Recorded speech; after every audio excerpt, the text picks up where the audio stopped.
said, sitting here about 15 times over the last year, I've repeatedly called LeBron James the fake MJ, Prince James.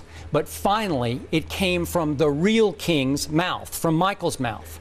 But I know Michael well enough to know that he's extremely media savvy. He's been wanting to say what he just said for about a year, maybe more than a year, and didn't think he could get away with it until now, when even I am shocked at how the world has turned on LeBron James, who's become the most despised guy on the internet now. He's been the brunt of jokes and parodies, and he is Prince James to everyone else now. So Michael finally knew he would have the public on his side when he made this statement.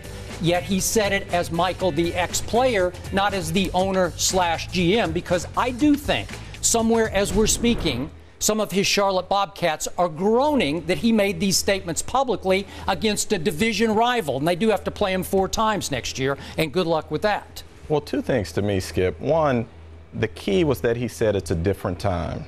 It is a different time. And I think if he had been in LeBron's shoes in this day and age, and he had an opportunity to choose who he wanted to play with, he might have done things differently. I totally disagree. I understand that, and I accept that. The other thing here is, you say LeBron is the most despised man in the NBA now, right? I will argue with you that regardless of how you feel about him, you will watch him. And everyone else will watch the Miami Heat, and the ratings will soar, because the one thing sporting fans love is a dominant team. I agree. And this team, I believe, is going to roll through the league next year. I believe it will be an interesting finals. And as I said to Sean earlier, I think it'll come down to Andrew Bynum and how healthy he is, because he's the wild card, or he's the X factor to me. But from that standpoint, I think the NBA got just what it wanted. It got a rock star team, just like when Jordan and the Bulls were touring and winning 72.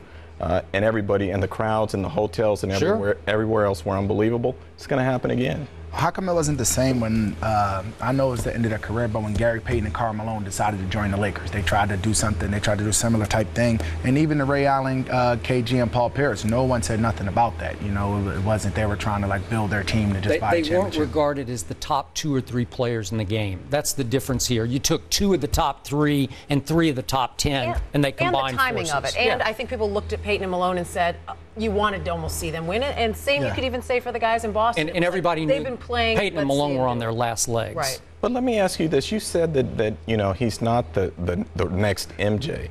Have you ever heard LeBron say that he wanted to be the next MJ? All he did was choose to wear number 23 and choose to carry on the powder throwing routine. Don't you think any kid yes, that he thought he was better. Would want to wear Jordan's number because he thought he was better? He thought he was ready to outdo Michael Jordan. That's what he thought coming in. Trust me on this. And it got so bad, he finally came to the realization, the stark reality between the eyes, that he was a Robin in search of a Batman, that he not only chose not to go to Chicago and live under Jordan's shadow, but he went to Dwayne Wade so that he can win at least 1 ring. And I think he will. And I don't blame him for that. Could he not have won a ring in Chicago? No way.